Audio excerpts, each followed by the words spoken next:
Hey champs of Examsnet, welcome to the series of chapter-wise explanation. In the previous chapter, we have discussed the topic photosynthesis, that is synthesis of food by using the sunlight. And in this chapter, we will be discussing about respiration, which is directly associated with the previous chapter. How is it associated with the photosynthesis? See, respiration involves oxidation of food. Oxidation of food that is synthesized during the photosynthesis, right? So if food is not prepared by photosynthesis, then its oxidation cannot take place. Therefore, respiration is linked directly to the photosynthesis. Right. Now, this is very important chapter because respiration is the most crucial process in the life of an organism. Why? Because the ultimate goal of life is to survive. Okay. What is the ultimate goal of life? To survive or to live. And in order to survive, we need energy. Without energy, we cannot survive. Where do we get this energy from? From the food. Okay, food will provide us the energy required for various activities.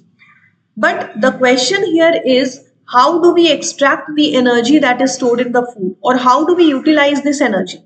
So the answer is by oxidation of the food. Okay, so this food has to undergo oxidation, then the energy stored in it will be released. Okay, and this oxidation of food takes place during the process called respiration.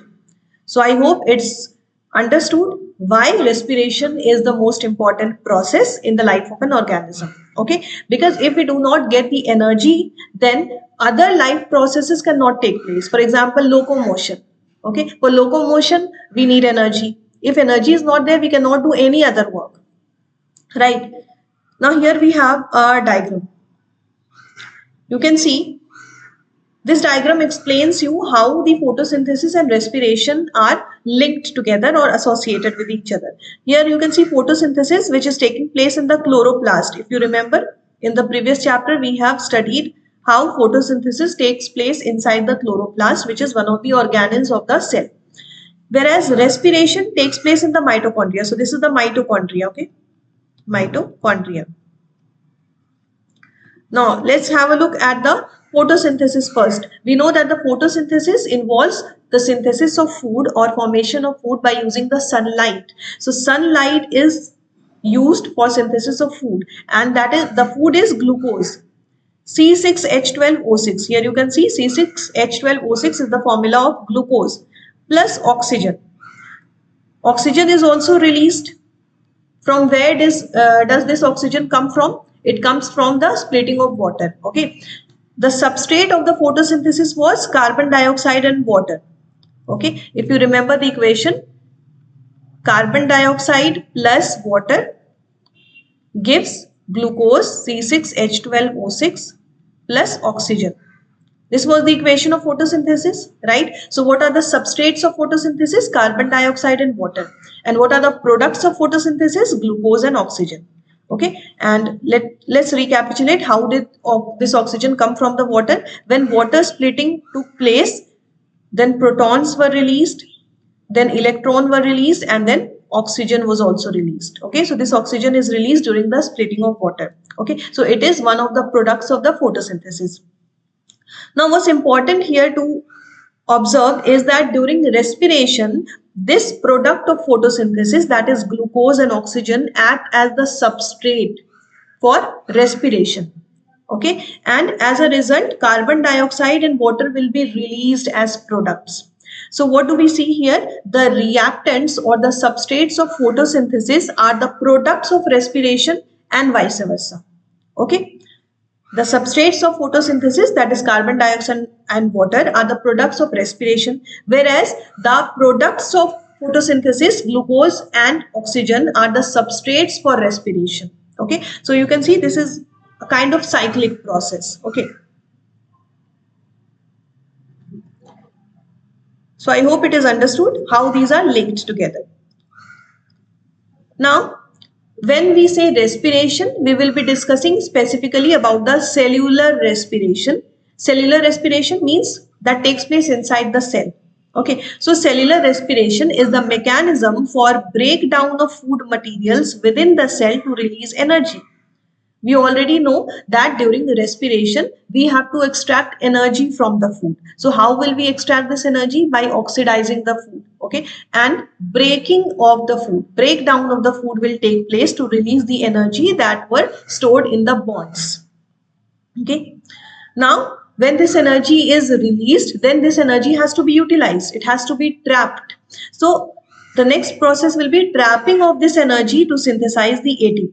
So eventually the energy will be stored in the form of ATP, and this ATP can be readily utilized whenever and wherever required. Okay. So we have seen how photosynthesis and respiration are linked together. Okay, they are associated, but these two are different processes. They are not same, and they have major differences between them. For example, location. We know that both photosynthesis and respiration take place inside the cell, but a cell has different organelles, then it has nucleus, it has cytoplasm. So different locations are there inside a cell. So the location of photosynthesis and respiration are also different. If we say photosynthesis, let's write it here for photosynthesis first and then for respiration. So what is the location of photosynthesis inside the cell? Chloroplast. Chloroplast we have already studied in the previous chapter. Whereas the location for respiration is the cytoplasm and mitochondria. Okay. Respiration will take place in cytoplasm and mitochondria. Now there are two types of respiration that we will be studying further. One type of respiration will take place only in the cytoplasm, and the other type of respiration will use both the locations, cytoplasm as well as the mitochondria. Okay. But here you can see that the location of photosynthesis and respiration are entirely different. Then the second thing is metabolic pathway. We know that there are two types of metabolic pathways, anabolic pathway and catabolic pathway. What is anabolic pathway? Anabolic pathway means the combination of the simpler molecules or smaller molecules to form a complex molecule or bigger molecule, right? And the anabolic pathway utilizes the energy. So energy is used during the anabolic pathway to form a complex molecule from simpler molecules, okay? And this takes place during which process? Photosynthesis, okay? So photosynthesis is a type of anabolic pathway because the smaller molecules, carbon dioxide and water, are taking place to form a complex molecule, that is glucose, and also energy is utilized during photosynthesis. Whereas in case of respiration, catabolic pathway takes place. Catabolic pathway means breakdown of the complex molecules to release the simpler molecules. Okay, so the glucose molecule will undergo a breakdown to release the smaller molecules and the energy. So during catabolic pathway, energy is released. In case of anabolic, it was utilized. In case of catabolic, the energy will be released. Okay, so respiration is a type of catabolic pathway. So this is again one of the major differences between the photosynthesis and respiration. What about the substrates? We have already discussed. Substrates of photosynthesis act as the product of the respiration, and the substrate of respiration will act as the product of the photosynthesis. Okay, so let's write it down here. For photosynthesis, what are the substrates? Carbon dioxide and water. These are the substrates of photosynthesis, whereas they will be the product of respiration. In case of respiration, what are the substrates? We have glucose, C6H12O6, and oxygen. So the products of photosynthesis will be the substrate of respiration. So the substrates of photosynthesis and respiration are different. So these are some of the major differences between photosynthesis and respiration. First, location. The photosynthesis takes place in the chloroplast, whereas the respiration takes place in the cytoplasm and mitochondria. Second is metabolic pathway. Photosynthesis is anabolic pathway because in photosynthesis, a complex molecule is formed by using simpler molecules and energy is used. Whereas the respiration is a catabolic pathway because it involves breakdown of a complex molecule into smaller or simpler molecules with the release of energy. Okay, then substrates of photosynthesis are carbon dioxide and water, whereas the substrates of respiration are glucose and oxygen. Okay. Now, when we study respiration, we often associate it with the process called breathing in case of humans or animals, right? So what is breathing? Breathing involves inhaling of the air or gases, and exhaling of the air, right? Which take place with the help of the respiratory system, right? Respiratory system. Why do we inhale the air? To take in the oxygen that is present in the air. Okay, so during inhaling we take in the oxygen, and during exhaling we give out the carbon dioxide, right? So we inhale the gas and exhale the gases present in the air during breathing, and this breathing is part of the respiration. It is not respiration. We cannot use the word breathing in place of respiration. Okay, it is only a part of the respiration. So when we inhale the gases, then we take the oxygen present in the air, which will be further transported to different body parts with the help of the blood. Okay, oxygenated blood will reach to different parts of the body to give oxygen to them. Okay, and then this oxygen will help in oxidation of the food. Okay, so after breathing, the actual respiration, that is oxidation of food, will take place. Breathing takes place prior to the respiration. Okay, but this is only in case of humans or animals. So when we will study the human physiology, we will be studying breathing in the chapter respiration. But in case of plants, does breathing take place? So the next question is, do plants breathe? So here you have to pay attention. Have you ever heard that the plants breathe? No, plants do not exactly breathe. Yes, they take the gases present in the air. Okay, they take in the air, and the air is also transported inside the plant body, but it is not actually breathing like the humans or animals. Okay, also there is no respiratory system. Plants do not have any respiratory system. Why is it so? No respiratory system.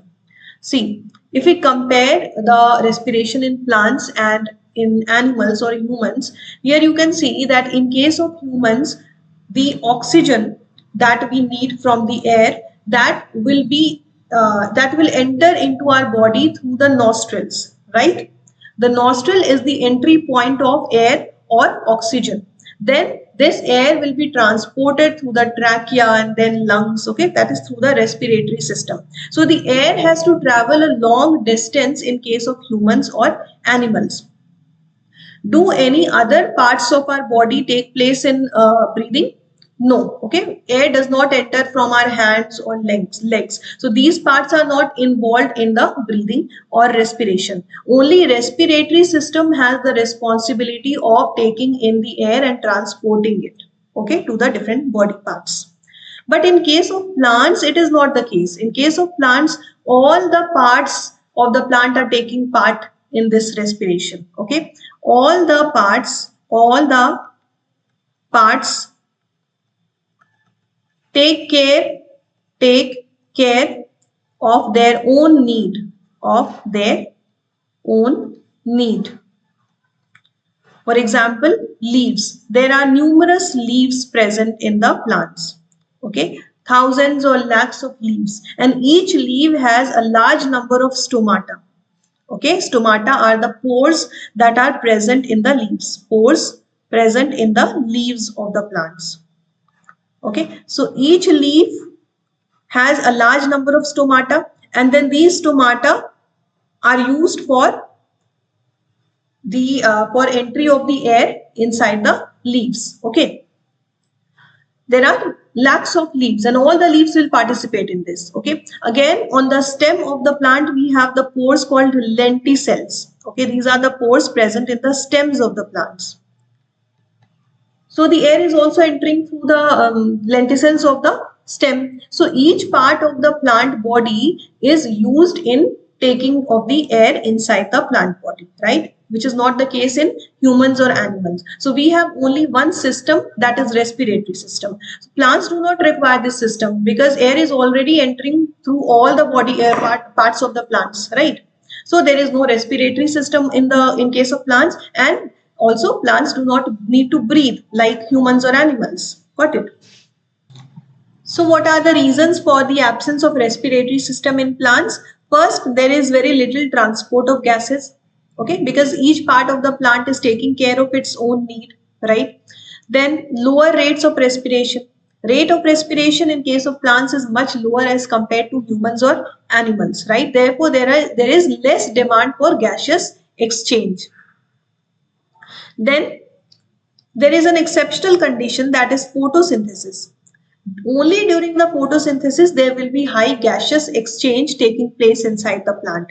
But even in that case, in case of photosynthesis, when there is high gaseous exchange taking place, even during that, the oxygen availability will not be a problem in case of plants, because during photosynthesis splitting of water is taking place, right? Splitting of water is taking place, which will release the oxygen.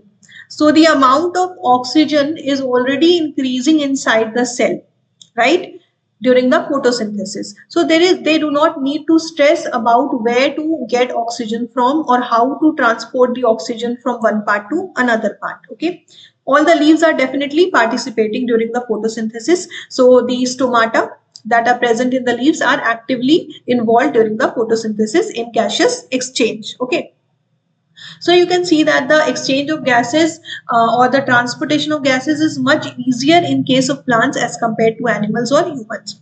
The third reason is the less distance that is needed for diffusion. Okay, in plants the gases don't need to travel a longer distance as in case of humans or animals. Okay, in our case the all the other body parts are not participating, only the respiratory system is involved. So the air will enter through the nostril and then it has to move through the lungs, and then from there it has to be transported to different parts of the body with the help of the blood, right?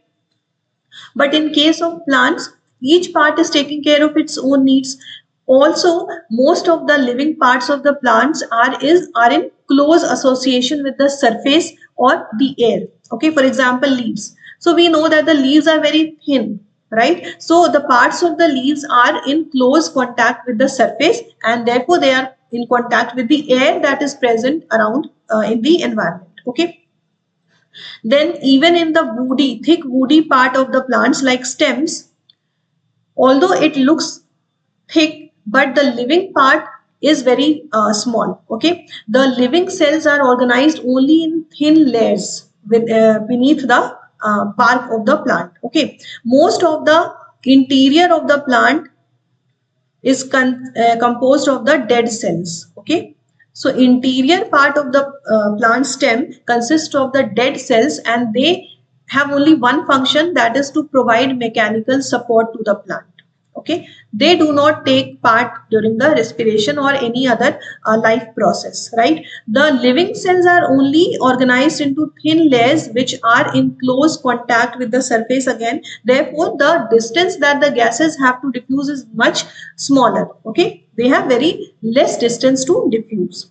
Okay, so this is why the respiration in plants is much easier. Therefore it does not require a respiratory system that is dedicated for the transport of air. Okay, and that is also the reason why plants do not need to breathe like humans or animals. Okay, breathing is mainly provided to transport the air. It is provided to simplify the transport of air from outside to inside the body parts. Okay, now here we have the cell respiration formula. What is respiration? Oxidation of the food. Okay, in case of plants it is oxidation of the glucose. So glucose will be oxidized. So it is also known as combustion of the glucose. Combustion of the glucose. Oxidation of the glucose is also known as combustion of the glucose. So the combustion of the glucose is taking place. As a result, we will get carbon dioxide, water, and ATP, that is energy. Okay.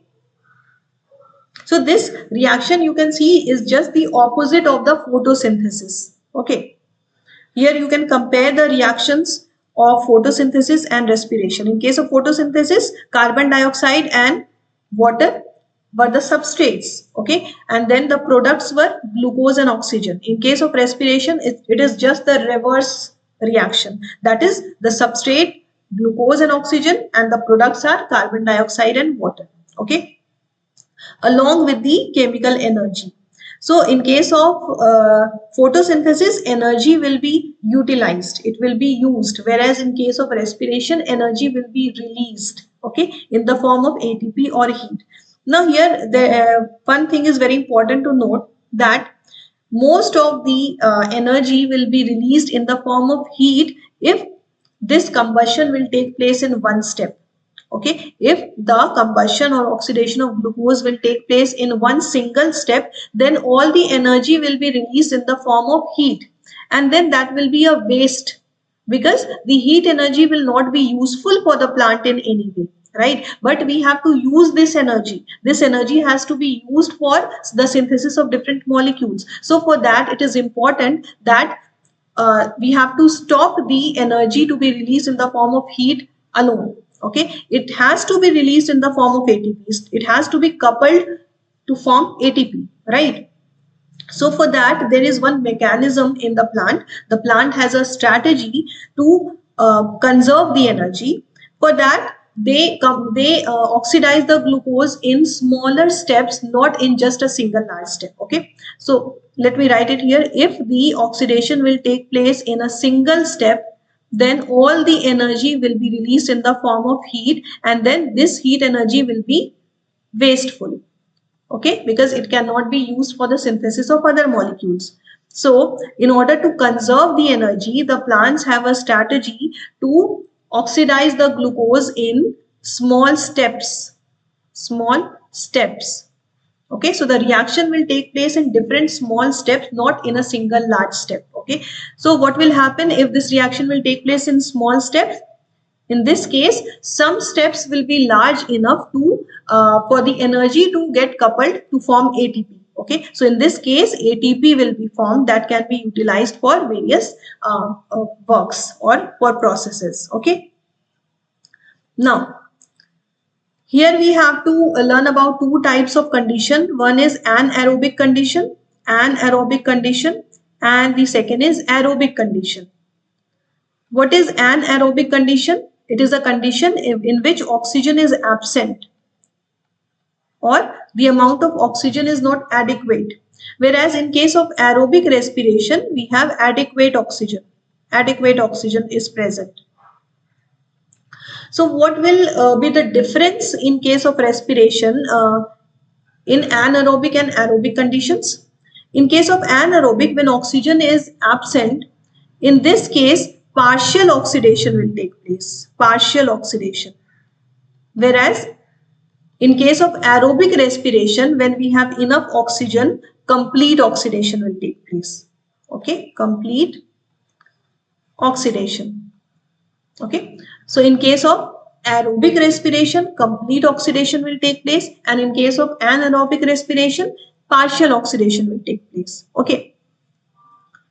Now, how will this partial oxidation take place? Because the organisms such as the bacteria in which are anaerobes, okay, for example, anaerobic organisms, microorganisms, they have a mechanism, okay, to oxidize the food partially, okay.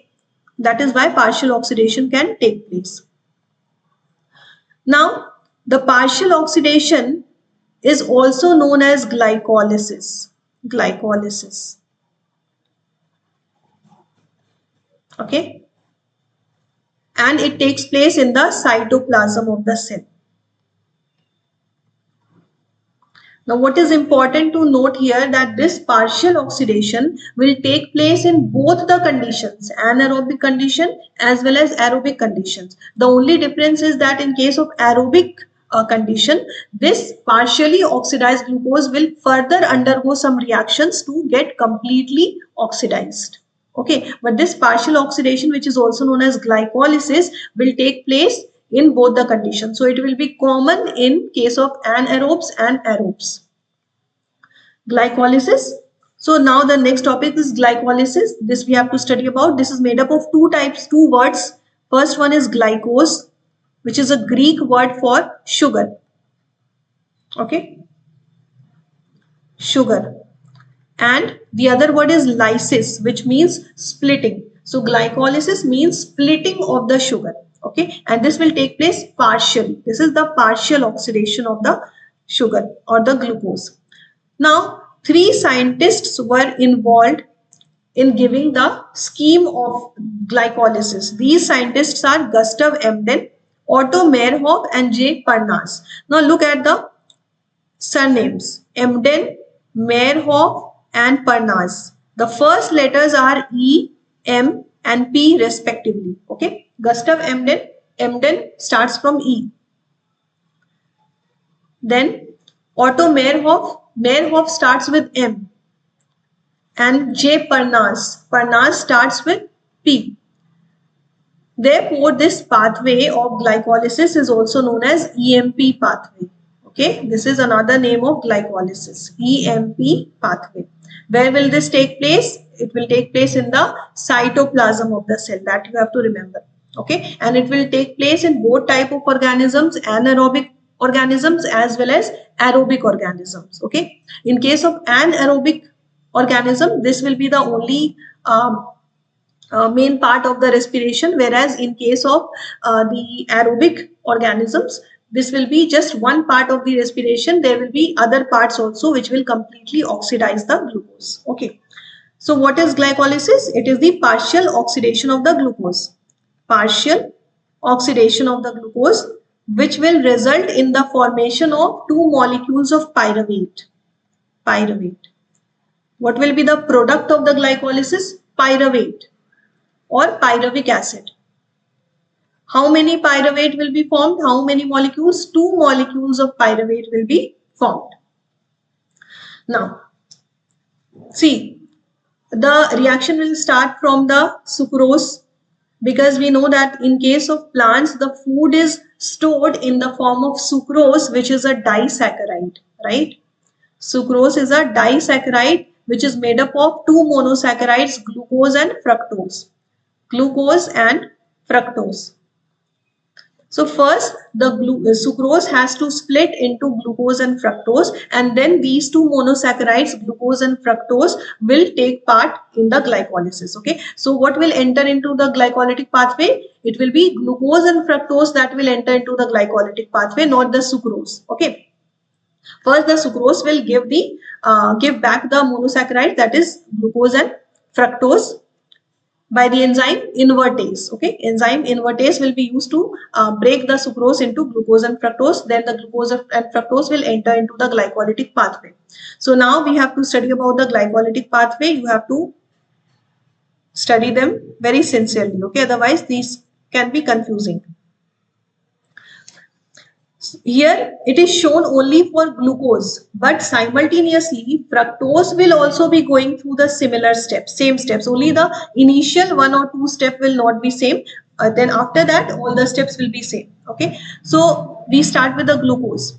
First, this glucose will be converted into glucose 6-phosphate. That means phosphorylation will take place. Addition of phosphate group will take place to the glucose. Okay, and here on the right side you can see all the enzymes are mentioned. So all the steps are enzyme controlled steps. Okay, these are enzyme controlled reactions. So you can see which step uses which enzyme. So the first step, that is the phosphorylation of glucose to form glucose 6-phosphate, uses the enzyme hexokinase. Which enzyme is involved? Hexokinase is involved. Also you can see that during this step an ATP is utilized. Right? So ATP, that is energy, is used during this process. Then this glucose 6-phosphate will be converted into fructose 6-phosphate. And the enzyme that will be responsible for this reaction will be phosphoglucose isomerase, or simply you can say isomerase enzyme, because these are isomers. Glucose 6-phosphate and fructose 6-phosphate are isomers. So the enzyme is isomerase enzyme.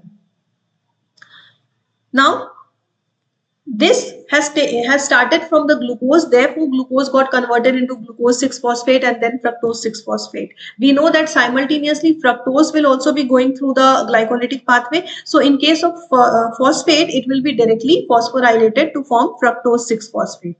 Okay. Now from here all the steps will be same for glucose and fructose. What is the next step? This fructose 6-phosphate is converted into fructose 1,6-bisphosphate. So initially it has only one phosphate group at 6th position, but now it has 2 phosphate group at 1st position and 6th position. Fructose 1,6-bisphosphate. That means one more phosphorylation has taken place. So one more ATP will be utilized. So one ATP was utilized during the first step and the second ATP is utilized during this step. Okay. So now 2 ATP are utilized. Now let's see what will happen next. This fructose 1,6-bisphosphate will split into dihydroxyacetone phosphate and glyceraldehyde 3-phosphate. Okay. I would suggest you to open your NCERT book while studying this. Okay. Fructose 1,6-bisphosphate has split into dihydroxyacetone phosphate and glyceraldehyde 3-phosphate. Right? Which enzyme is used? You can see this is reaction number 4. So at 4 aldolase is given here. So aldolase enzyme is used. Okay, take the screenshot of this page so that you don't forget this. Okay. So what did we see? Fructose 1,6-bisphosphate has split into dihydroxyacetone phosphate and glyceraldehyde 3-phosphate. Now this glyceraldehyde 3-phosphate will be converted into 1,3-bisphosphoglycerate. That means one more phosphate group is added to it. Okay. Another important thing that you have to note here at this point, I am circling this. It has been converted from glyceraldehyde 3-phosphate to 1,3-bisphosphoglycerate. During this process, you can see that NAD plus has participated. Okay. So what has happened? This NAD plus has taken 2 hydrogen from glyceraldehyde 3-phosphate and then it has been converted into NADH plus H plus. Okay. So NAD plus has got the 2 hydrogens from this glyceraldehyde 3-phosphate to get converted into NADH plus H plus. Again, this NADH plus H plus is a form of energy, just like the ATP. So you can say that in this process, energy is released. In this reaction, during this reaction, energy is released in the form of NADH and H plus. Okay. So prior to this, energy was used in the form of ATP. This is the first step during which energy is released in the form of NADH and H plus. Okay. Now this 1,3-bisphosphoglycerate will get converted into 3-phosphoglycerate. It means what? One phosphate group has been removed from it. Okay. 1,3-bisphosphoglycerate means 2 phospho groups were there at first position and 3rd position, but now it has been converted into 3-phosphoglycerate. So only one phosphate group is now present at 3rd position. The phosphate group that was present at the 1st position has been removed. So where did it go? It went to the ADP. So ADP is used here. It went to the ADP to convert it into ATP. So this is another step at which energy is released, but this time in the form of ATP. Okay. So before this, the energy was released in the form of NADH and H plus, and now the energy is released in the form of ATP. Okay, by taking the phosphate group from the 1,3-bisphosphoglycerate. Now this 3-phosphoglycerate will become 2-phosphoglycerate. Just the position of the phosphate group will change. Which enzyme is used here? See 8 number, phosphoglyceromutase. Okay, phosphoglyceromutase. This enzyme is used. Then 9th reaction, 2-phosphoglycerate will be converted into phosphoenol pyruvate, and the enzyme that will be used is enolase. Enolase enzyme. Okay, 2-phosphoglycerate is converted into phosphoenol pyruvate. During this, 2 molecules of water are removed, and then this phosphoenol pyruvate will get converted into pyruvate. Okay, and two molecules of each will be forming, one from the glucose and the other from the fructose. Okay, so at last two molecules of pyruvate are formed as the product. And during this last reaction, that is the 10th reaction, 2 ADP will get converted into 2 ATP. So again 2 ATP is released here. Okay, so energy is released during this reaction. Okay, you can see the enzyme at this reaction is pyruvate kinase because it has formed pyruvase. So the enzyme that forms the pyruvate is known as pyruvate kinase enzyme. Okay, so here we have discussed all the 10 steps of the glycolysis. You have to remember, or you have to find a trick to remember these steps for yourself. I cannot make you remember these steps. Okay, I can only explain the steps. What are the products that are formed during glycolysis? ATP is formed, pyruvate is formed, two molecules of pyruvate are formed, two molecules of ATP are formed, and two molecules of NADH are formed. Okay, so pyruvate, ATP and NADH, all these are formed. Okay, they are two in number. Let's see how 2 ATP is formed. We'll start from the first reaction. Here 1 ATP was used, okay, in the first reaction.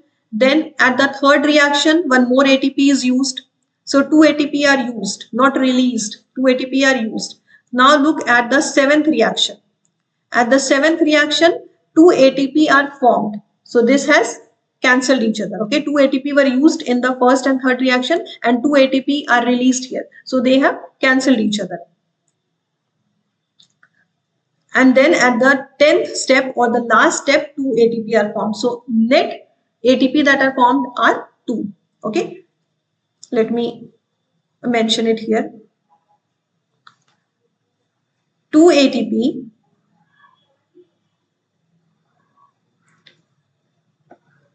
ATP were used, one during the first reaction and second during the third reaction. And then 4 ATP are formed. 4 ATP are formed. 2 ATP during the 7th reaction and 2 ATP during the 10th reaction. Okay, you can see. So 4 ATP are formed, out of which 2 ATP are released. So the net gain of ATP is 2. Okay, so how many ATP are formed during the glycolysis? 2 ATP are formed. And 2 NADPH are formed in the reaction number 6. Okay, here you can see 2 NADH are formed. Okay, 2 NADH. So 2 NADH and 2 ATP are formed during the glycolytic pathway. And the main product of the reaction is, of the glycolysis, is pyruvate. Again, 2 molecules of pyruvate are formed. So I hope you have understood the glycolysis. Now glycolysis is complete and pyruvate has been formed. How many pyruvate molecules are formed? 2 pyruvate molecules are formed from 1 glucose molecule. Okay, glucose molecule consists of 6 carbons. Pyruvate molecule consists of 3 carbon. So when glucose molecule having 6 carbon will break, it will be broken into 2 pyruvate molecules having 3 carbons each. Okay. So here you can see in this diagram, in blue color boxes, glycolytic pathway is shown. Glucose has entered into the glycolytic pathway. As a result, pyruvate molecules are formed. How many pyruvate molecules? 2 pyruvate molecules are formed. Now during the process, there was net gain of 2 ATP because 2 ATP were used during the process and 4 ATP were produced. So there was net gain of only 2 ATP. Okay, so this also you have to remember, during the glycolysis 2 ATPs are formed. Now what will happen with this pyruvate that is formed during the glycolysis? So there are two possibilities. It can either enter into aerobic pathway. Aerobic pathway, that means oxygen will be present, or it can enter into anaerobic pathway, that means in the absence of oxygen. Okay, so either the oxygen will be present or oxygen will be absent. So in the orange color boxes, anaerobic condition is shown, that means absence of oxygen. So here it is written oxygen not present. So what will happen if it enters into a pathway where oxygen is not present? Then fermentation will take place. So in the absence of oxygen, fermentation will take place. And again, there are two types of fermentation: lactic acid fermentation and alcohol fermentation. Okay, so in case of lactic acid fermentation, lactic acid will be produced or lactic acid will be formed, and in case of alcohol fermentation, ethanol and carbon dioxide will be formed. Okay, carbon dioxide will also be formed. So this is the case for anaerobic pathway, that means the pathway in which there is no oxygen, right? Then there is second option or second possibility, that it can enter into a pathway having adequate amount of oxygen. Okay, so if oxygen will be present, then what will happen? Then it will adopt another pathway where the pyruvate will enter into the Krebs cycle, and then the next type of process will be electron transport chain. So under the aerobic respiration, this will be aerobic respiration. Okay, this process is known as aerobic respiration. The former one, that is the fermentation, was anaerobic respiration, and this is aerobic respiration. This aerobic respiration will consist of two types of processes. One is Krebs cycle. First, the pyruvate will enter into the Krebs cycle, and then the second process is electron transport chain. Okay, and in this type of respiration, about 36 ATP will be formed after glycolysis. Okay, so during glycolysis, 2 ATPs were formed, and in the this respiration, aerobic respiration, 36 more ATP will be formed. Okay, this is another figure that will explain this to you. Here you can see glucose, then glyceraldehyde, 3-phosphate, 3-phosphoglyceric acid, phosphoenol pyruvate, and then pyruvic acid. So this is the nothing but glycolytic pathway. Okay, till pyruvic acid there is glycolytic pathway. Pyruvic acid is the end product of the glycolysis. What is happening with this pyruvic acid? This is the diagram for anaerobic respiration. Anaerobic respiration, that means oxygen is absent here. So we have discussed that in case of absence of oxygen, the pyruvic acid will undergo a process called fermentation. It can either be lactic acid fermentation or alcohol fermentation. In different organisms, different type of fermentation will take place. For example, in case of yeast, the alcohol fermentation will take place. Alcohol fermentation. What will be formed here? Ethanol will be formed and carbon dioxide. Ethanol and carbon dioxide will be formed. Now both these type of fermentation, whether lactic acid fermentation or alcohol fermentation, will take place only in simpler organisms. For example, prokaryotes or unicellular eukaryotes. Okay, not in the higher organisms. There is one exceptional condition that we will discuss in lactic acid. First, let's discuss about the ethanol. So ethanol is formed in the organisms like yeast. Okay. And when will lactic acid be formed? It will be formed in different types of organisms. For example, in some bacteria. In some bacteria, lactic acid can be formed. Let me write it down here. In some bacteria, lactic acid can be formed. Lactic acid. Also, in human muscles,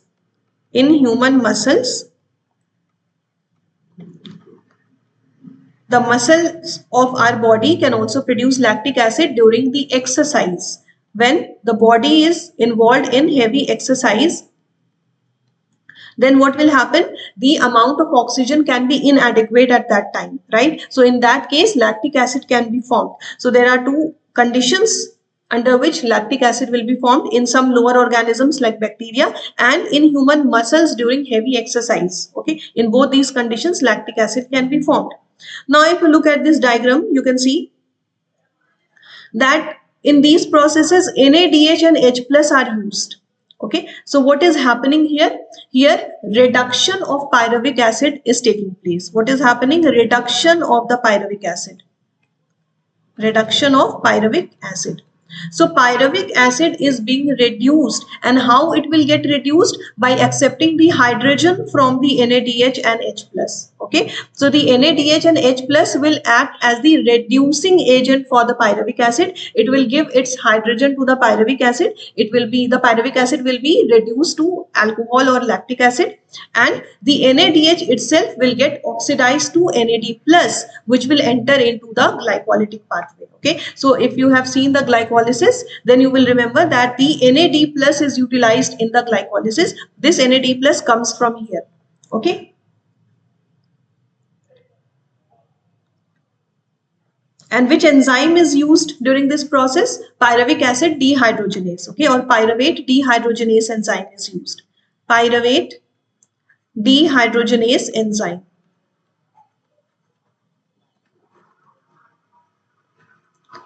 Now, this was about the anaerobic respiration in the absence of oxygen, right? But there are several disadvantages of this respiration. This is not a good type of respiration. Why? Because in this type of respiration, very less energy is released. Okay, so the energy that are stored in the glucose are not released completely. Very less energy. That means less than 7%. Less than 7% of the energy stored in the glucose will be released. So you can see that out of 100%, less than 7% energy is being released in this process. All the other energy will be remain stored in the glucose. They are not released. Okay, so obviously this is not a useful process. Not all of it is trapped as high energy bonds of ATP. Out of the 7% energy that is released, or less than 7%, not all are trapped as high energy bonds of ATP.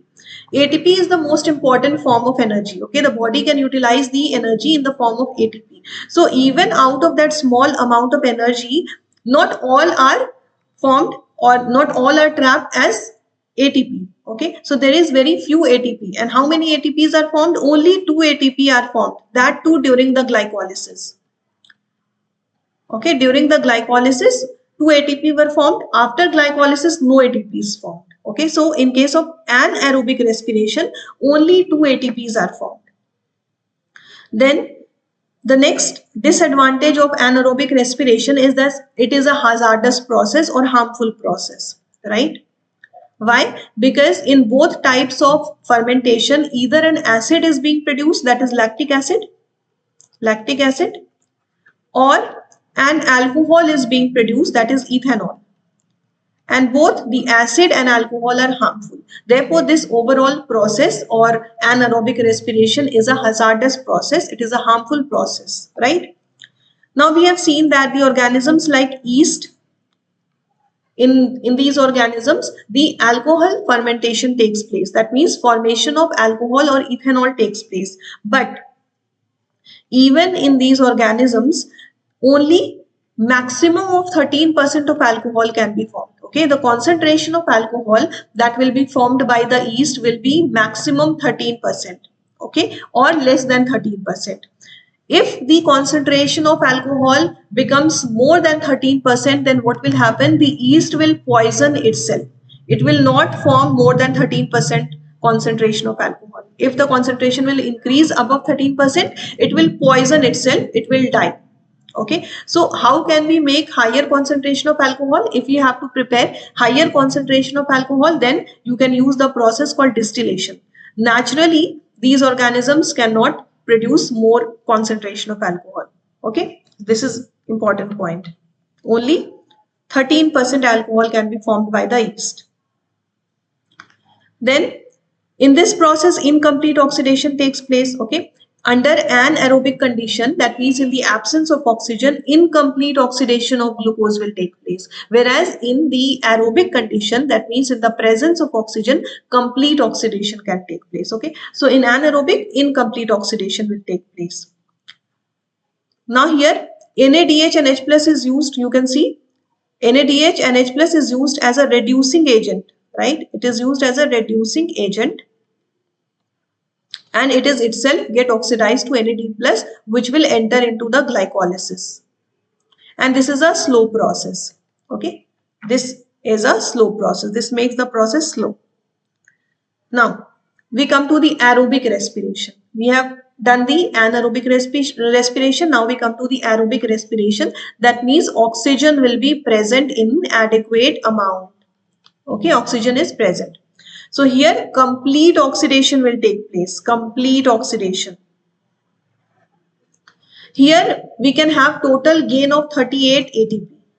2 ATP were formed during the glycolysis, right?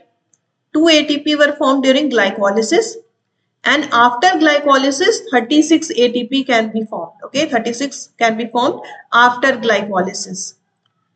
So total 38 ATP can be formed. So can you compare the amount, the number of ATP formed in anaerobic respiration and aerobic respiration? In the anaerobic respiration, only 2 ATP were formed, whereas in aerobic respiration, 38 ATPs are formed. So there is a huge difference in the number of ATPs formed during both the processes, right? So which one is more useful? Obviously, aerobic respiration is more productive or efficient respiration. This is the reaction. This is glucose molecule C6H12O6.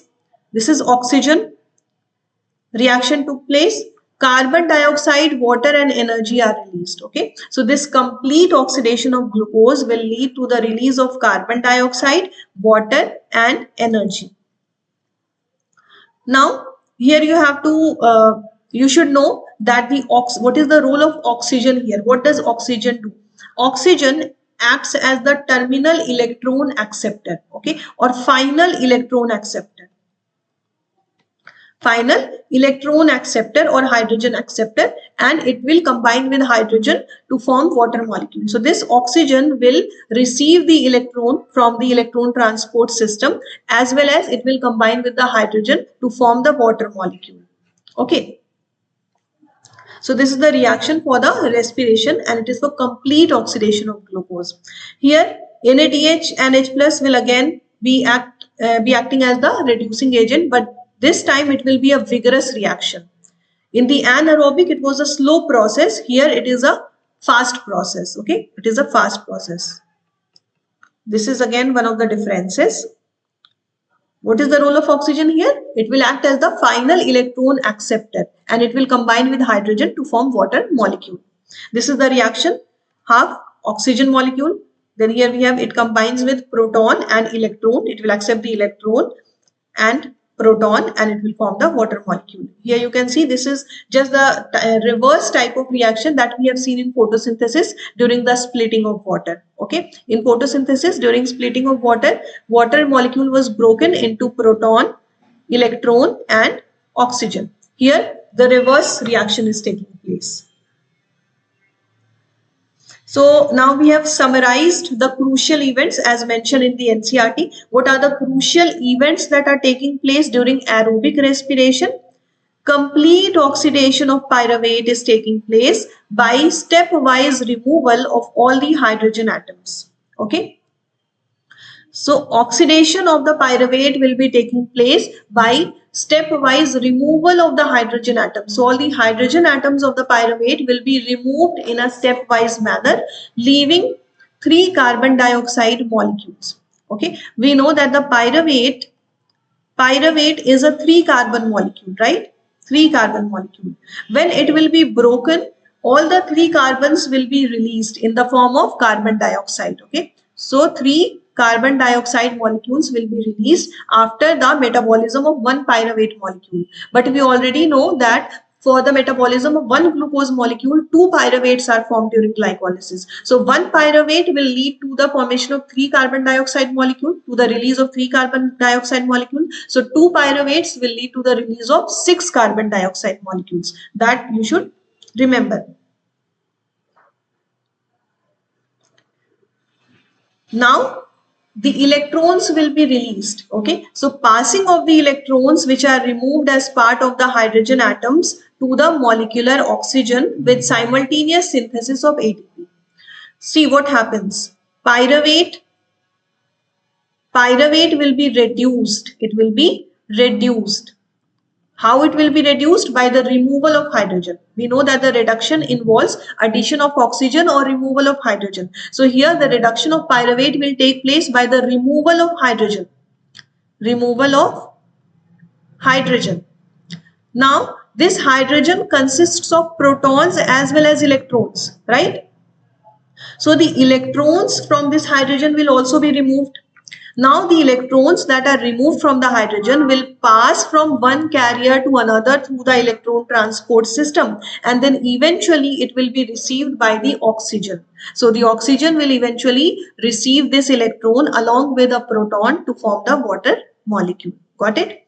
And simultaneously ATP will also be synthesized. During this process ATP will also be synthesized. We will be studying this in the electron transport system.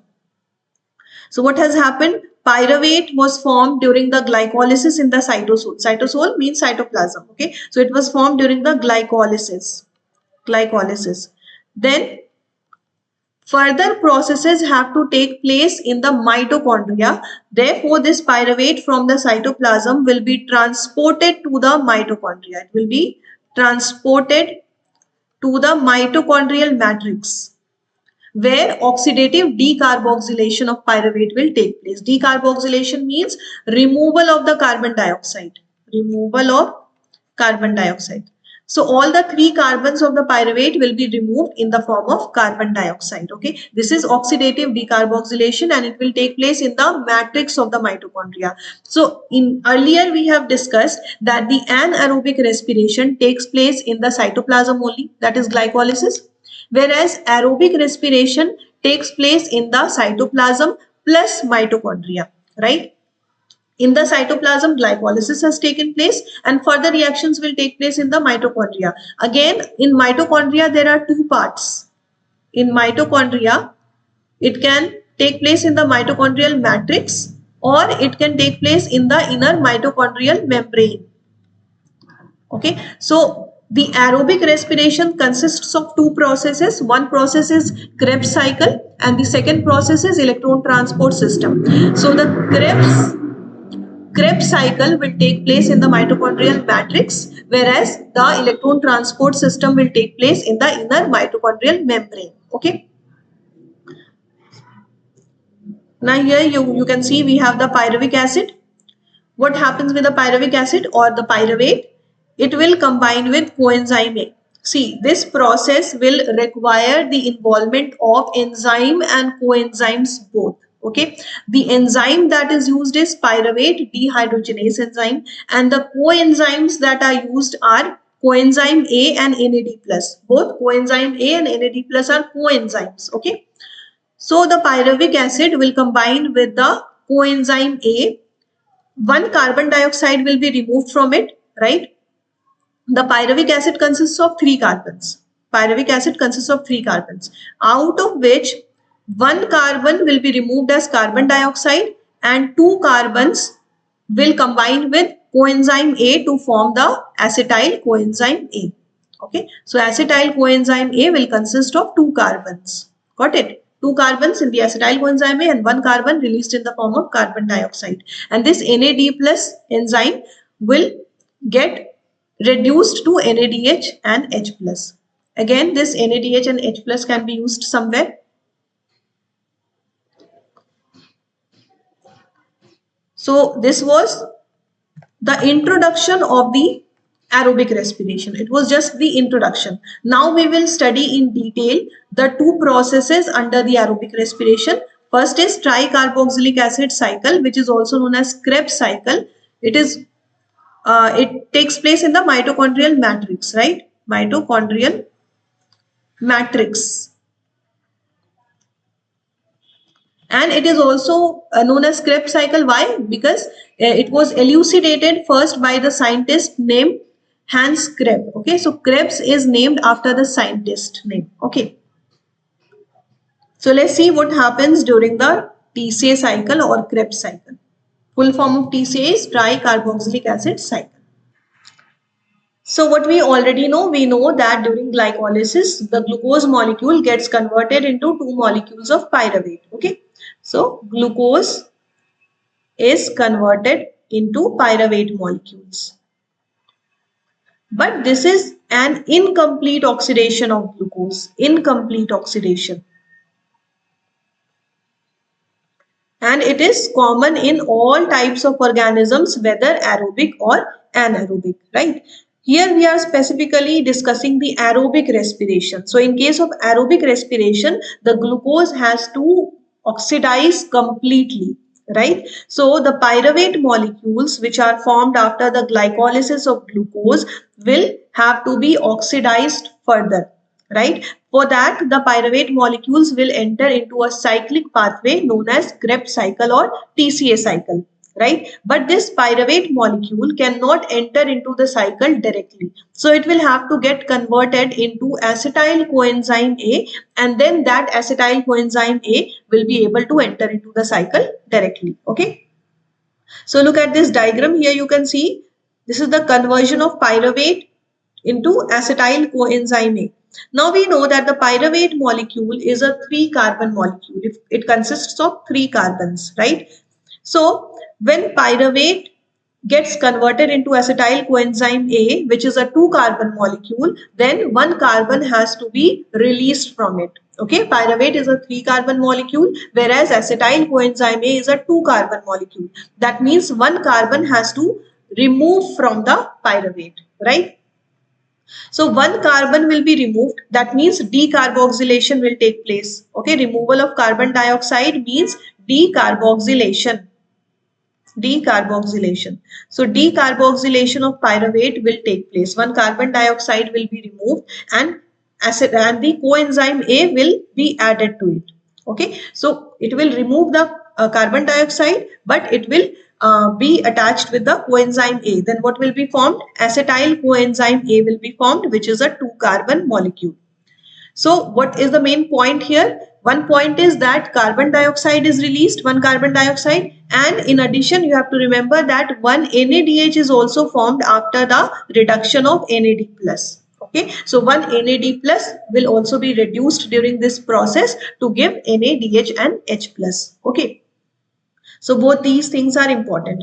Now we know that during the complete oxidation of glucose, all the 6 carbons of the glucose have to be released from it in the form of carbon dioxide. That means at the end of the respiration, we should have 6 carbon dioxide molecules separated.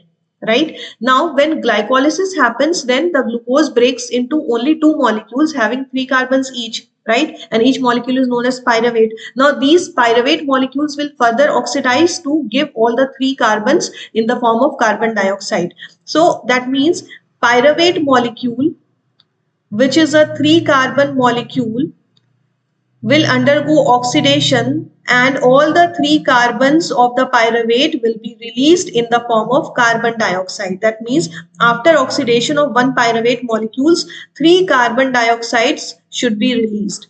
Now at this step, when the pyruvate is converted into acetyl coenzyme A, 1 carbon dioxide is already removed and we need 3 carbon dioxides. So 1 carbon dioxide is already removed. 2 more carbon dioxides have to be released. So these 2 carbon dioxides will be released in the further steps.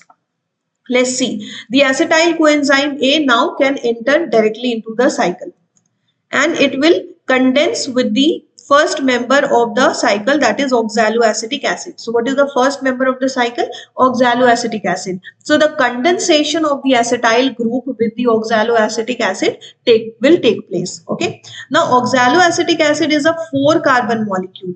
It is a 4-carbon molecule, whereas the acetyl coenzyme A is a 2-carbon molecule. So when the condensation of these two will take place, how many carbon molecule will be formed? 6 carbon molecules. 4 plus 2, 6. So as a result, 6 carbon molecule will be formed. That is citric acid. Okay. And during this step, the coenzyme A will be removed from here. Okay.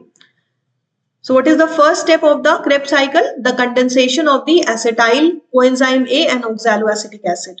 Okay, it will lead to the formation of a 6-carbon molecule called citric acid.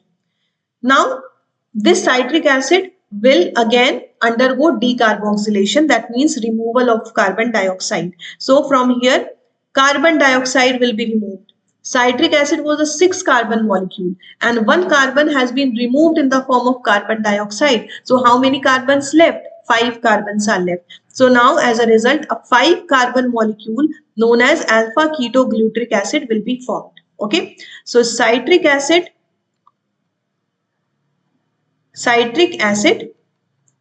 will be converted into alpha ketoglutric acid because one of the carbons will be released in the form of carbon dioxide. Okay. Also during this step, one more NAD will be reduced to NADH. So in this step also one NADH is formed. Okay. Now here you have to note what are the steps during which NADH is formed. First, during the conversion of pyruvate to acetyl coenzyme A. Second, during the conversion of citric acid to alpha ketoglutric acid. Now this alpha ketoglutric acid will also undergo decarboxylation. Alpha ketoglutric acid will also undergo decarboxylation. So out of 5 carbons of alpha ketoglutric acid, 1 carbon will also be removed from in the form of carbon dioxide. So how many carbons will be left? 4 carbons will be left. As a result, a 4 carbon molecule known as succinyl coenzyme A will be formed. Succinyl coenzyme A will be formed, which is a 4 carbon molecule. This step is not shown in this figure, but this carbon dioxide that is removed, it is removed during the decarboxylation of alpha ketoglutric acid to form succinyl coenzyme A. Again, one NADH will be formed during this step. So wherever decarboxylation is taking place, there an NADH is also being formed. Okay. Now, this succinyl coenzyme A, let me scroll it down. I don't know if it is visible to you. Succinyl coenzyme A will be converted into succinic acid. It will be converted into succinic acid. Okay. So one step is not shown here. From alpha ketoglutric acid, first succinyl coenzyme A will be formed after decarboxylation, and then from succinyl coenzyme A, succinic acid will be formed. Now during the conversion of succinyl coenzyme A into succinic acid, here GTP will be formed. Okay, ATP is shown here, but actually it is GTP. GTP will be formed from GDP. Now GTP is also an energy rich molecule just like ATP, right? And this GTP can be directly converted into ATP. So you can assume that one ATP is formed. Okay, because GTP and ATP are interconvertible. Right, GTP can be converted into ATP. Therefore, if one GTP is formed, you can also say that one ATP is formed. Now, what will happen with this succinic acid? Now, no more decarboxylation will take place. Now, all the remaining molecules or remaining compounds will be 4 carbon compounds. Okay, so succinic acid will be converted into malic acid, which is again a 4 carbon compound. During this process, you can see FAD will be reduced to FADH2. So this is a special step because this is the only step during which FADH2 is being formed. There are many steps during which NADH is formed, but there is only one step during which FADH2 is formed, and this is during the conversion of succinic acid into malic acid. Okay. And now we have the last step, that is the conversion of malic acid into oxaloacetic acid. Again, during this step, NAD will be reduced to NADH. Okay. Now look at this cycle carefully. First, before the cycle, pyruvate is converted into acetyl coenzyme A after decarboxylation. During this, one NADH is formed. Okay. So one NADH is formed and one carbon dioxide is formed.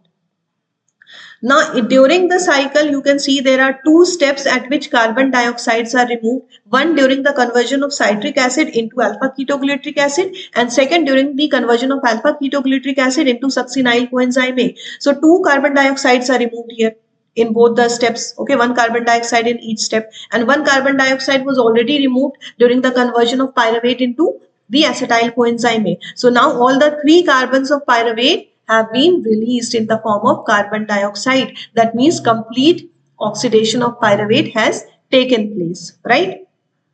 How many NADH are formed? One NADH is formed during the conversion of pyruvate into acetyl coenzyme A, and during the cycle 3 NADH are formed, which is shown in blue color boxes.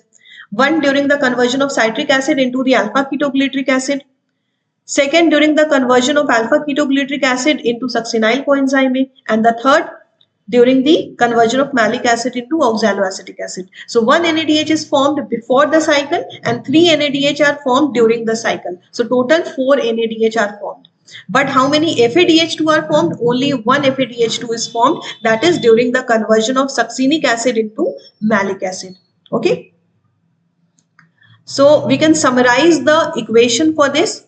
We have the pyruvic acid, then we have 4 NAD plus, 3 NAD plus during the cycle and 1 NAD plus was reduced before the cycle. 1 FAD plus during conversion of the succinic acid into malic acid. 2 molecules of water and 1 ADP and phosphate. As a result, what are the products that we have obtained? 3 carbon dioxides are obtained. 1 carbon dioxide was obtained during the conversion of pyruvic acid into acetyl coenzyme A, and 2 more carbon dioxides were formed during the Krebs cycle. Okay. 4 NADH, 1 during the conversion of pyruvate into acetyl coenzyme A, and 3 NADH in the cycle. 4H plus are also released. 1 FADH2 is formed during the conversion of succinic acid to malic acid, and 1 ATP is also formed. Okay, it is actually GTP was formed, but GTP can be converted into ATP by a coupled reaction.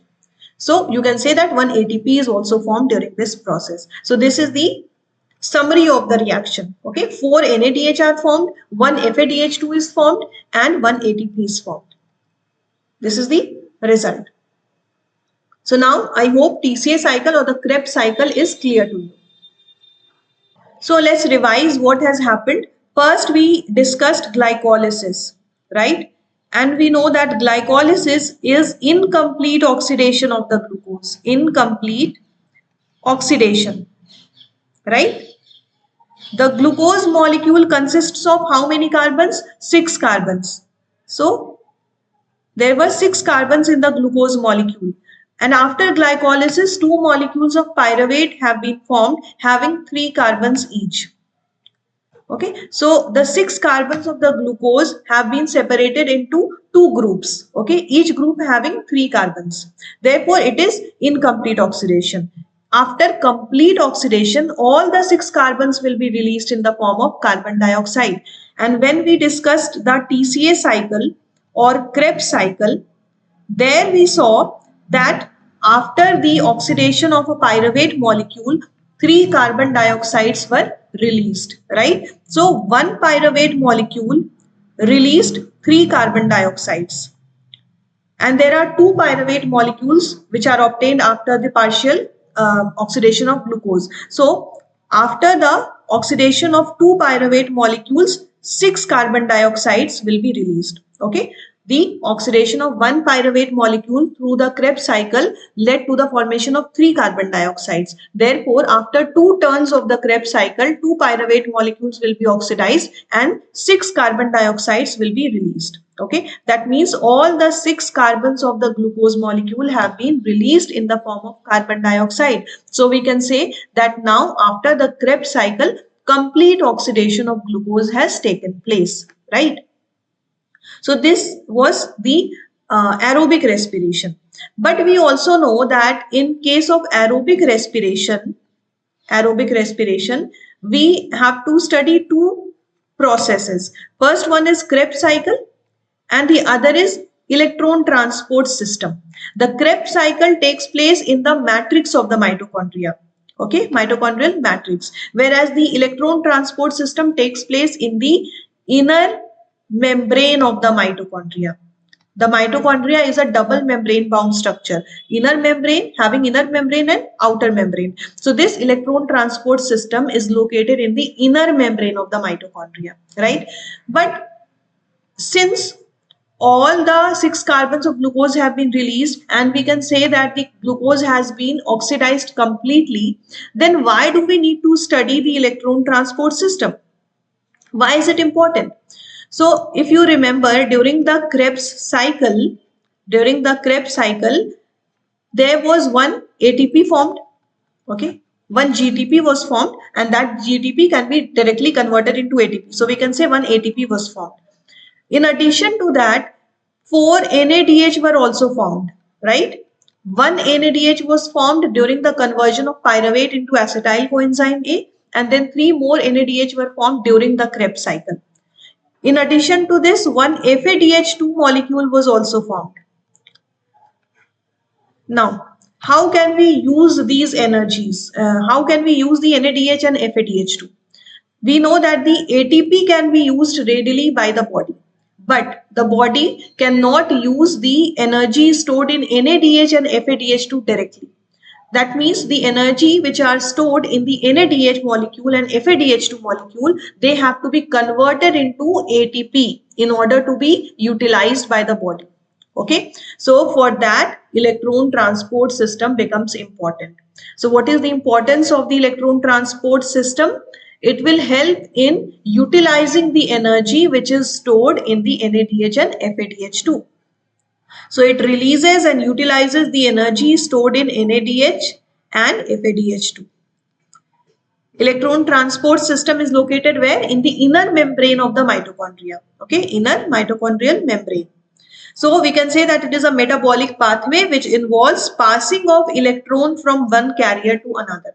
So electron transport system, it is a system through which electron will be transported from one carrier molecules to other. Okay, so this system, suppose this is the electron transport system, it will consist of many carrier molecules.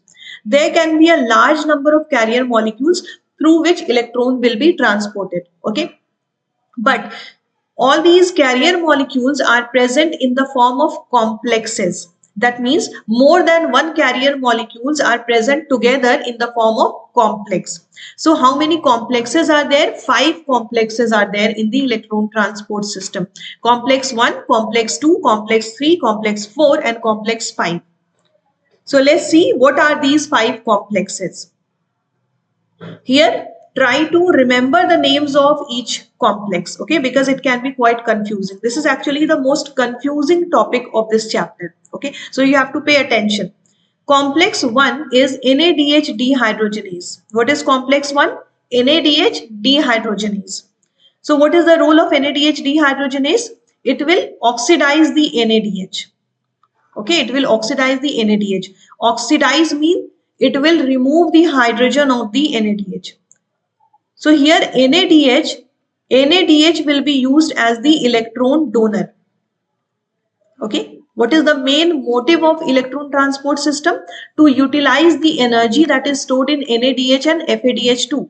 So the NADH and FADH2, these two will act as the electron donors. Okay, so what will they do? They will donate the hydrogens. They will donate their hydrogens, and the hydrogen consists of electron as well as proton. So the electron and proton of the hydrogens will be released. Okay, so the complex 1, that is NADH dehydrogenase, will help in oxidizing the NADH. That means it will help in removing the hydrogen of NADH. And complex 2, which is succinate dehydrogenase. So under bracket I have written FADH2 because in NCERT it is written that complex 2 is FADH2. But actually the complex 2 is succinate dehydrogenase and it uses FADH2 as the electron donor. Okay, similar to the complex 1 which was using NADH as the electron donor. Similarly, complex 2 will be using FADH2 as the electron donor. So it will help in removing the hydrogen of the FADH2. Okay. And this is succinate dehydrogenase enzyme which is responsible for the conversion of succinate into malate during the Krebs cycle. Okay. And this FADH2, if you remember, it was generated during the oxidation of succinate to malate. Okay, so in the Krebs cycle, when succinic acid was getting converted into malic acid, the enzyme that was used was succinate dehydrogenase and FADH2 was released during the process. Okay, so I hope you have remembered the name of the complex 1 and complex 2. Complex 1 is NADH dehydrogenase and complex 2 is succinate dehydrogenase which uses FADH2. Complex 1 uses NADH as the electron donor and complex 2 uses FADH2 as the electron donor. So this you have to remember. Now complex 3 and complex 4 are also confusing because both are cytochromes. So complex 3 is cytochrome BC1 and complex 4 is cytochrome C oxidase. So say it again. Complex 3 is cytochrome BC1 and complex 4 is cytochrome C oxidase. So do not get confused between the two. Now you have to remember these things. And the last complex, that is complex 5, is ATP synthase enzyme. Okay, it is an enzyme which will be responsible for the formation of ATP from the ADP.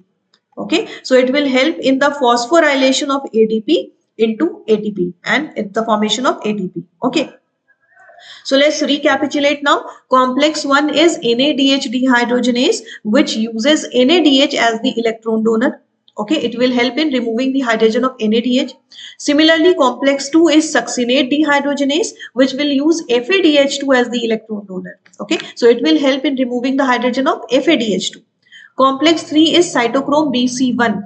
Complex 4 is cytochrome C oxidase, and complex 5 is ATP synthase enzyme, which will help in the formation of ATP.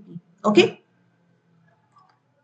Now this you have to remember, then only you will be able to understand the complete process. Now here I will try to explain in simple manner. You can see we have inner membrane. This is the inner membrane and this one is the outer membrane. Okay, mitochondria is double membrane bound structure. So inner membrane and outer membrane, and the space which is present between the two membranes is known as intermembrane space. So this space is intermembrane space. Okay. Now, as you can see clearly that the electron transport system is located in the inner membrane of the mitochondria, not the outer membrane. So here you can see in the inner membrane, in blue color boxes, these complexes are present. So this is complex 1, this is complex 2, this is complex 3, this is complex 4, and this is complex 5. We will see the diagram of electron transport system which is given in NCERT. There you will see that the complex 3 is shown in between complex 1 and complex 2. So that can also be done because complex 3 will be common between complex 1 and complex 2. Okay, how? We will see that. First of all, we know that complex 1 is NADH dehydrogenase. So what will happen here in the complex 1? The NADH will donate its hydrogen, okay, and it will be oxidized into NAD, right? Now what will happen with hydrogen? Hydrogen consists of a proton as well as electron. So both proton and electron of the hydrogen will be released. What will happen with the electron? Electron will be passing from one carrier to another in the electron transport system. And what will happen to the proton? Proton will be pushed towards the intermembrane space because proton does not have to pass from one carrier to another. Therefore, it will be pushed towards the intermembrane space. Okay. Similarly, in the complex 2, FADH2 will be donating the hydrogen. Here also, the proton and electron will be released. Electron will start passing through one complex to another or one carrier to another, and the proton will be sent towards the intermembrane space. So gradually, the concentration of proton will start increasing in the intermembrane space because both the proton of NADH as well as the proton of FADH2 are being sent towards the intermembrane space. Okay, so the concentration will increase, which will lead to the formation of proton gradient. Proton gradient. If you remember, similar thing had happened in the chemiosmotic hypothesis, which we have discussed in the chapter photosynthesis. So here also proton gradient will be created, and we know that proton gradient will store energy. When this gradient will break, then the energy will be released, right? So right now the proton gradient is being created.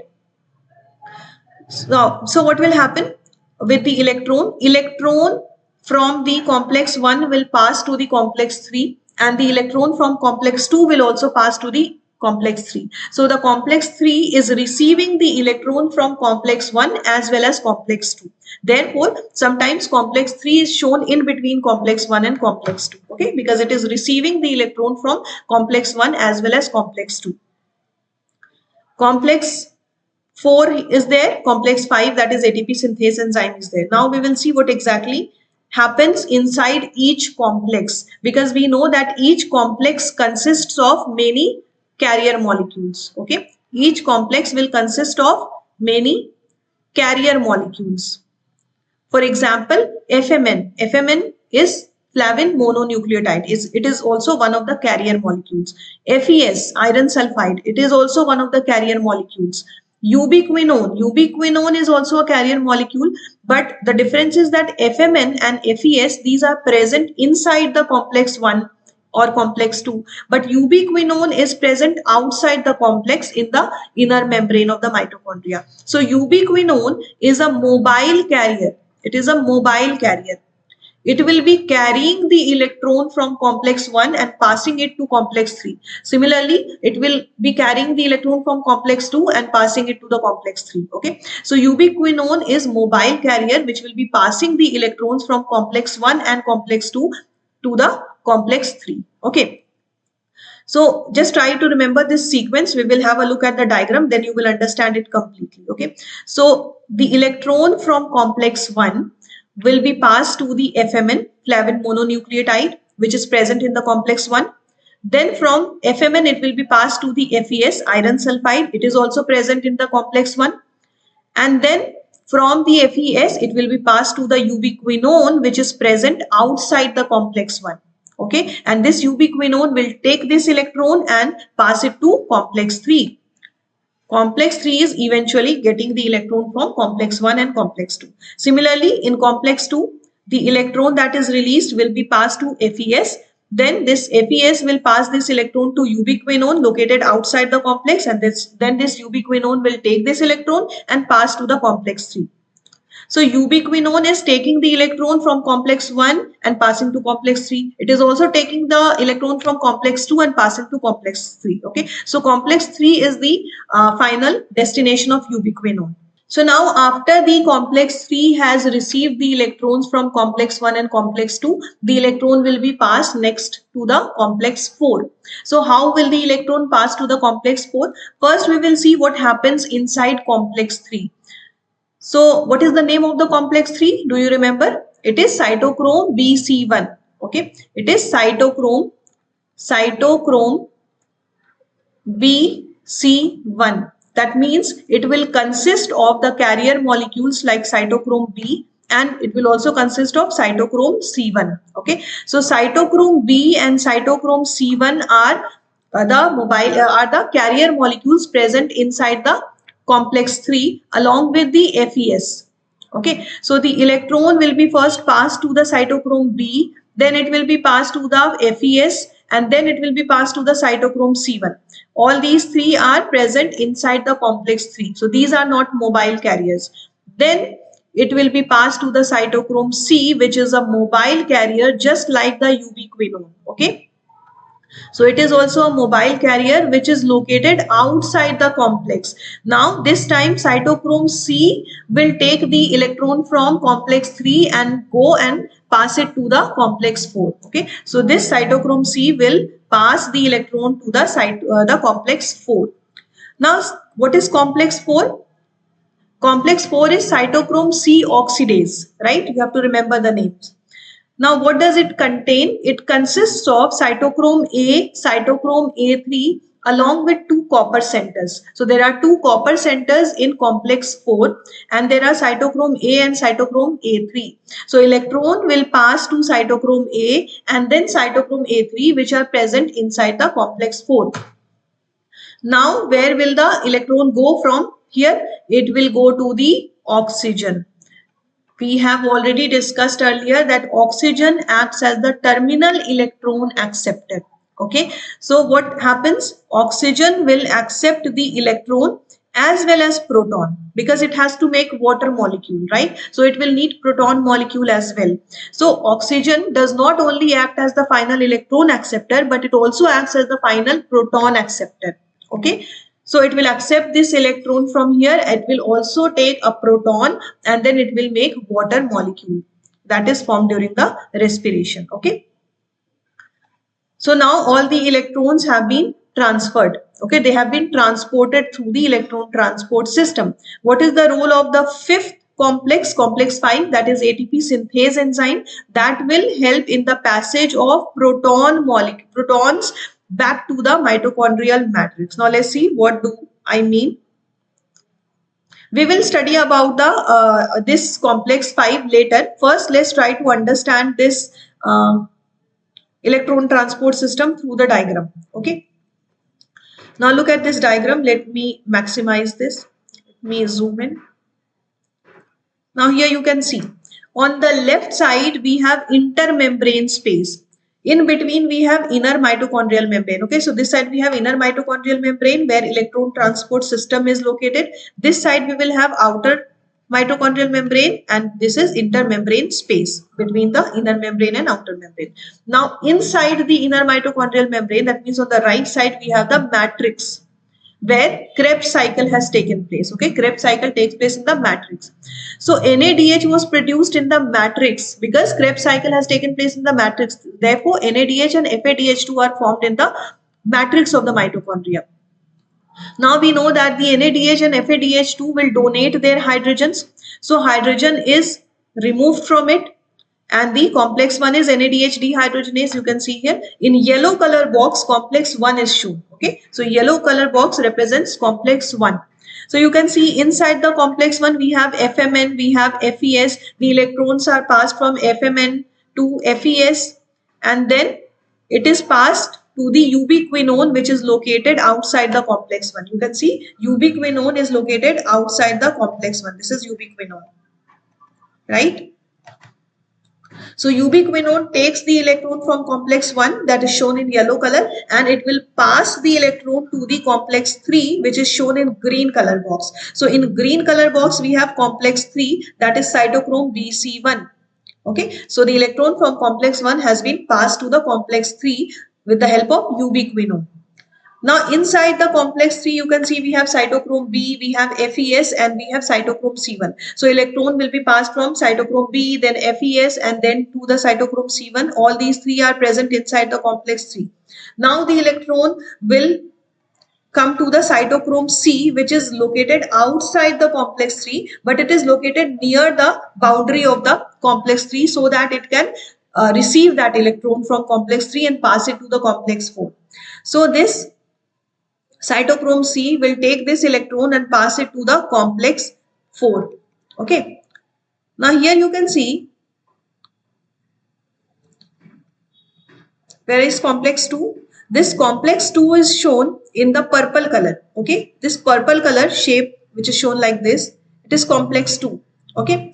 Now this is succinate dehydrogenase. Here also electron will be taken from the FADH2. It will pass to the ubiquinone, and ubiquinone will give this electron to the complex 3. So here you can see that the complex 3 is shown in between the complex 1 and complex 2 because it is taking the electron from complex 1 as well as from the complex 2. Okay. And from complex 3, electron will pass to the complex 4 with the help of cytochrome C, which is a mobile carrier. Now the electron has reached the complex 4, which is shown in pink color. This box is the the complex 4. Okay. So cytochrome 4 consists of cytochrome A, cytochrome A3, and 2 copper centers. So one by one the electron will be carried from, so electron first comes to a copper center, then it will be passed to cytochrome A, then it will be passed to cytochrome A3, and then it is passed to copper center 2. Okay, second copper center. Now during each step you have to remember that the proton is being pushed towards the intermembrane space, and the concentration of proton is gradually increasing in the intermembrane space. So now the work of all the 4 complexes is done. That means the transport of electron from one complex to another. Now this is done. During this transport of electron, the concentration of proton has been increased in the intermembrane space, and there is a proton gradient that is developed. Okay, so proton gradient is developed which will store the energy. Now it is time to break this proton gradient. Okay, so this proton gradient will be broken. Now comes the role of complex 5, that is ATP synthase enzyme. At the bottom you can see this is ATP synthase enzyme. Okay, we know that the ATP synthase enzyme consists of 2 parts, F0 and F1. Okay, F0 and F1. So this is F0 and this is F1, like this. Okay, 2 parts will be there.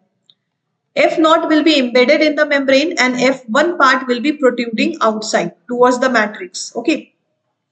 So what is the role of F naught and F1 part of the ATP synthase enzyme? Okay. Now also remember that this proton gradient is electrochemical gradient actually. Okay. Now this is the complex 5 ATP synthase enzyme which is shown separately. Okay. Complex 5, that is ATP synthase enzyme. Here you can clearly see we have F naught part that is located in the that is embedded in the inner membrane. This blue color is inner membrane. F naught is embedded in this membrane and F1 is protruding towards the matrix. The role of F naught is to help in passage of the protons from the intermembrane space towards the matrix. So the protons that have been accumulated in the intermembrane space will now start moving towards the matrix of the mitochondria through the F naught part of the ATP synthase enzyme. So F naught will actually be acting as the passage. It will be acting as the passage or gateway for the passage of proton from intermembrane space to the matrix. Okay, so the electrons will start moving from the intermembrane space towards the mitochondrial matrix. This you have to remember. And then what will be the role of F1 part of the ATP synthase enzyme? We have studied in the chemiosmotic hypothesis that when the protons are passed through the F naught part of the ATP synthase, then F1 part undergoes a conformational change leading to the formation of ATP. So as the proton will pass through the F naught, this F1 will undergo a conformational change. It will help in the phosphorylation of ADP. Okay, ADP and phosphate will come together and ATP will be formed as a result. Okay, so you can see at last ATP molecule is being formed. Now you have to remember that when two protons will pass through the F naught, then one ATP will be formed. Okay, so for the formation of one ATP, the passage of two protons is required. Okay, so the passage of two protons will lead to the formation of one ATP molecule. This you have to remember. So this way, as the protons will pass, then the ATP will be formed. Okay, so a large number of ATP will be formed during this process. Okay, and this way the energy that was stored in the NADH and FADH2 will be converted into ATP, which can be readily used by the body. Okay, because the energy that is stored in the body is always in the form of ATP. Okay, not NADH or FADH2. Now next topic is the respiratory balance sheet. Now we have to see how many ATPs are formed. So the respiratory balance sheet will help us in estimating the number of ATP. It will help in estimating the number of ATP that is formed. But throughout our discussion, we have made certain assumptions.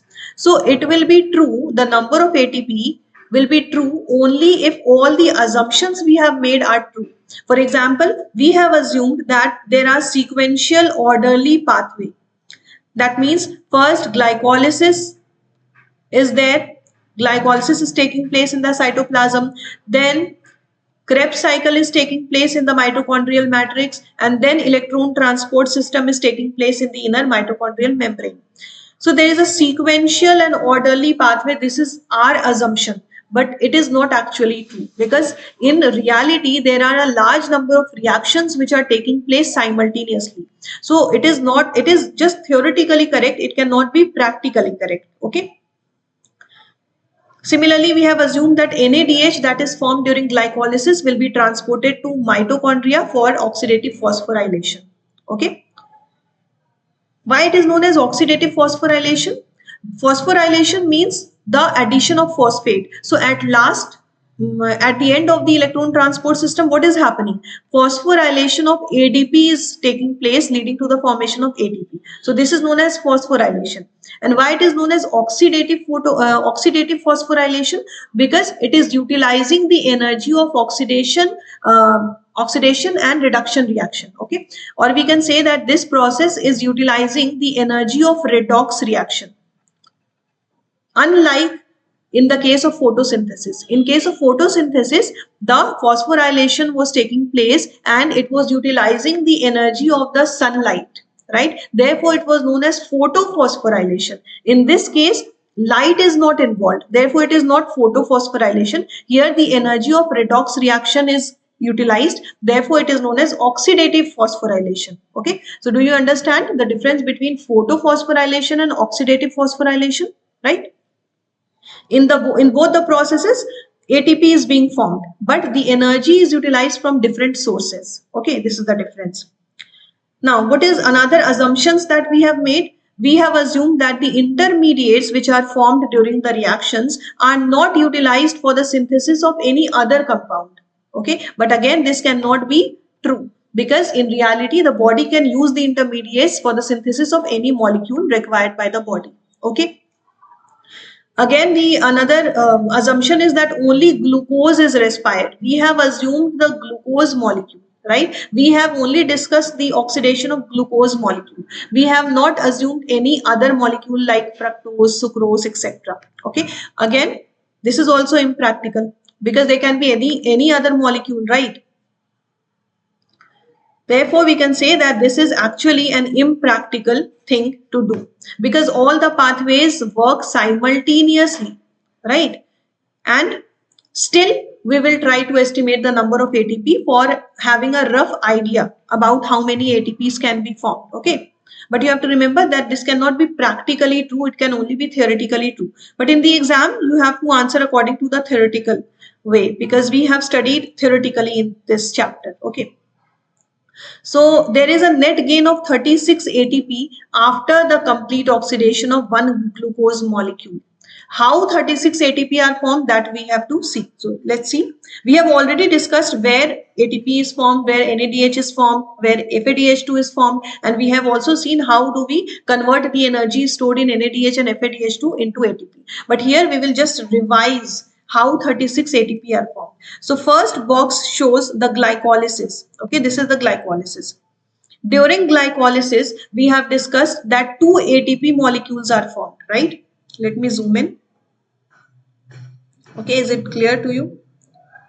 So first box is showing the glycolytic pathway. So during glycolysis, how many ATP were formed? 2 ATP were formed directly. These were directly formed. Then in addition to NADH was also formed during the glycolysis. So NADH, the energy of NADH will be converted into ATP, right? So here you have to remember one more thing, that one NADH will lead to the formation of 3 ATP molecules. Okay. One NADH will lead to the formation of 3 ATP molecules, and one FADH2 will lead to the formation of 2 ATP molecules. Okay. So when we extract the energy of one NADH, we will get 3 ATP molecules. And when we extract the energy of one FADH2, then we will get 2 ATP molecules. So here you can see NADH is giving more number of ATP. So during glycolysis, 2 NADH were formed. One NADH will give 3 ATP. So 2 NADH will give 6 ATPs. Okay. So 6 ATPs are formed here. And then one NADH was also formed during the conversion of pyruvic acid into acetyl coenzyme A. That takes place before the Krebs cycle. Okay, one NADH was formed here, right? So again, one NADH means one NADH means 3 ATP. 3 ATP. So it is not 2, it will give 3 ATP. Okay. And now here I have multiplied it by 2. 3 into 2. Total 6 ATP will be formed. Why did I multiply it by 2? Because at the end of the glycolysis, 2 pyruvate molecules are obtained. And the conversion of one pyruvate into acetyl coenzyme A gives rise to one NADH molecule. So the conversion of 2 pyruvate into 2 acetyl coenzyme A will give 2 NADH molecules. Okay. And one NADH molecule means 3 ATP. So 2 NADH molecule mean 6 ATP. So 6 ATP are formed here. So now how many ATPs are already formed? 2 ATP plus 6 plus 6. That means 14 ATP are formed here before the Krebs cycle. Okay, 14 ATP are already formed before the Krebs cycle. Now the Krebs cycle starts. During the Krebs cycle, 2 ATP are formed because the oxidation, when one turn of cycle take place, one GTP or one ATP is formed. So for the oxidation of two pyruvate molecules, 2 turn of Krebs cycle are required. Therefore, 2 ATP will be formed directly. So 2 ATP formed directly. In addition to that, 3 NADH were formed for one turn of Krebs cycle. So for 2 turns of Krebs cycle, how many NADH? 6 NADH will be formed. So how many ATP? 6 into 3, that is 18 ATP will be formed here. Okay, so 18 plus 2, 20. Then one FADH2 was also formed during one cycle. So 2 FADH2 will be formed during 2 cycle. That means 2 into 2, 4 ATP. Okay, one FADH2 is giving 2 ATP. So 2 FADH2 will give 4 ATP. Okay, so 18 plus 2, 20, and here 24. So 14 ATP was already formed before the Krebs cycle, and after this 24 are formed. So 24 plus 14, how many? 38. Total 38 ATP are formed. Okay, along with the glycolysis. Okay, glycolysis, then conversion of pyruvate into acetyl coenzyme A, and then Krebs cycle. Together, how many ATPs are formed? 38 ATP. So 2 ATP were formed during the glycolysis and 36 ATP are formed after glycolysis. So total 38 ATP are formed. Now we will revise it once because I want the things to be very clear to you. Okay, so during glycolysis, how many ATPs are formed? There was net gain of 2 ATP, and then there was 2 NADPH also. Okay, 2 NADPH were also formed, and we know that 1 NADH gives how many ATP? 3 ATP. So 2 NADH will give 6 ATP, right? So 2 plus 6, 8. 8 ATPs are formed during glycolysis. Okay. Now, after glycolysis, pyruvate is formed. Now, this pyruvate cannot enter into the Krebs cycle directly, so it will be converted into acetyl coenzyme A. So, during the conversion of pyruvate into acetyl coenzyme A, one NADH was formed. Okay, but there are 2 pyruvate molecules obtained after the oxidation of one glucose molecule. So conversion of one pyruvate into acetyl coenzyme A gives 1 NADH. So the conversion of 2 pyruvate into acetyl coenzyme A will give 2 NADH. Okay, and 2 NADH means how many ATP? 2 into 3, that is 6 ATP. So 6 ATP are formed during this conversion. Now the last one, that is Krebs cycle. Okay, Krebs cycle. During Krebs cycle, during one turn of the Krebs cycle, 3 NADH were formed. 3 NADH were formed during one turn of the cycle. But 2 turns of the cycle are required for conversion of 2 pyruvate molecules. Okay, so 6 NADH will be formed. NADH will be formed for 2 turns of the cycle. 6 NADH means 6 into 3, that is 18 ATP. 18 ATP.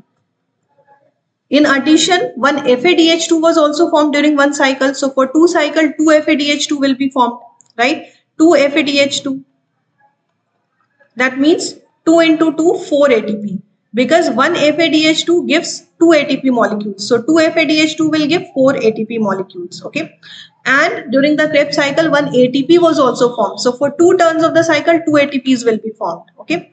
2 GTP, that will be converted into 2 ATP. Now let's count the number of ATPs. So here we have 8 plus 6 plus 18 plus 4 plus 2.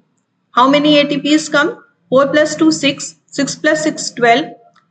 12 and 12 plus 26. How many? 38 ATPs. So total 38 ATPs are formed. But if you will see the NCERT, it is written that during aerobic respiration, there is net gain of 36 ATP. But here when we calculate, we are getting 38 ATPs. So actually, if everything is correct theoretically, then it will be 38 ATP. But in reality, it is not practical. Therefore, it is assumed that there are some losses of ATP, losses of 1 or 2 ATP. Therefore, practically, it is considered that there will be net gain of 36 ATP during aerobic respiration. So if 36 is given, you can mark that because it is given in the NCERT. Otherwise, if theoretically everything is correct, then it will be 38 ATP. Okay. The line which is given in NCERT is that there are 36 ATPs formed during the aerobic respiration, considering the loss of 2 ATP. Okay. So I hope this calculation was clear to you. Now we come to the next topic, that is amphibolic pathway. What do we mean by amphibolic? Amphibolic means catabolic plus anabolic. Catabolic plus anabolic. What do we mean by catabolic pathway? Catabolic means breakdown of the molecules. Okay, catabolic pathway involve breakdown of the larger molecules into smaller molecules. Whereas anabolic is just the opposite. That means synthesis of a larger molecule from smaller molecules, right? So this respiratory pathway is considered to be an amphibolic pathway. That means it is catabolic as well as anabolic. Although majorly it is a catabolic pathway, because we have discussed the breakdown of the glucose molecule. Okay, so the breakdown of bigger biomolecules takes place. Therefore, it is mainly a catabolic process. Then why it is considered to be amphibolic? Why it is also considered to be anabolic? The reason is that sometimes the reactions can be reversed. Okay, sometimes reverse reactions can also take place. So here we will see this chart. Here you can see how the breakdown of molecules is taking place. We have discussed the respiration of glucose, but glucose is not the only substrate, right? There can be fats or proteins also that we intake, right? So the metabolism of fats or proteins will also take place in a similar manner. Same pathway will be used, but the fats or proteins will need to be broken down into some smaller parts, and then these parts can enter into the pathway. For example, let's have a look at the fat. Fat will first get broken down into fatty acids and glycerol. Okay, fatty acid can then be converted into acetyl coenzyme A. Here you can see fatty acid is getting converted into acetyl coenzyme A, and then this acetyl coenzyme A can enter into the Krebs cycle. Fatty acid cannot enter the Krebs cycle directly. Okay. Similarly, glycerol. This glycerol can be converted into dihydroxyacetone phosphate. Then it will be converted into glyceraldehyde 3-phosphate. And we know that glyceraldehyde 3-phosphate is part of the glycolytic pathway, right? So now this glyceraldehyde 3-phosphate can take part in the glycolysis, and then further reactions can take place as we have discussed. Okay. So these things are eventually getting converted into something that can enter into the respiratory pathway. Similarly, for proteins, proteins will not directly enter into the respiratory pathway. They will first be broken down into the amino acids, right, by the enzymes proteases enzyme. And then these amino acids have different structures, right? There are various amino acids all having different structures. So depending on these structures, these amino acids can be converted into pyruvic acid or acetyl coenzyme A. And then if it is converted into pyruvic acid, again this pyruvic acid can directly take part into the respiratory pathway as we have discussed. Okay. So you can see how everything is converted into something else, and then that new thing that is formed will take part in the respiratory pathway. For carbohydrate, it is very simple. We have already discussed. It will be broken into simple sugars, for example, glucose, and then glucose can simply take part in the glycolytic pathway, and then it can be part of the respiratory pathway. Okay, so the same pathway is used for the respiration or oxidation of all types of food, fats, proteins, and carbohydrate, but there will be some differences. Okay. Now, sometimes these reactions can take place in a reverse order. For example, sometimes proteins can be formed from amino acids. Okay, or you can say from acetyl coenzyme A we can synthesize fats. Okay, so when acetyl coenzyme A will form fatty acid, and then fatty acid will become fat. Okay, so reaction can take place in a reverse order as well, leading to the synthesis of larger molecule from the simpler molecules. Okay, therefore it is also considered to be anabolic pathway, and one word that is used for this is amphibolic, catabolic as well as anabolic. Okay, but mainly it is a catabolic pathway. Now we come to the last topic of the chapter, that is respiratory quotient. What is respiratory quotient? We know that during the respiration, the oxygen is utilized, right? Oxygen is used and carbon dioxide is removed, right? Oxygen is utilized and carbon dioxide is removed. So the volume of the carbon dioxide evolved or removed by the volume of oxygen that is utilized gives the ratio known as respiratory quotient. Okay, so what is the respiratory quotient? It is the ratio of volume of carbon dioxide that is removed and the volume of oxygen that is utilized. Okay, not volume of oxygen evolved, it will be volume of oxygen utilized. So ratio of the carbon dioxide and oxygen will give the respiratory quotient. For example, here a reaction for the respiration of fat is given. So this is a fat. This reaction is given. Now according to this reaction, what is the concentration of, what is the amount of carbon dioxide? It is 102. And what is the amount of oxygen? 145. So the ratio of these two, 102 that is carbon dioxide and 145 that is of oxygen will give the respiratory quotient. Here on solving this you will get 0.7. In general, the respiratory quotient of all the fats will be around 0.7. So this you have to remember. This was just one of the examples. There can be other example as well. In all the examples, you will get around the same value.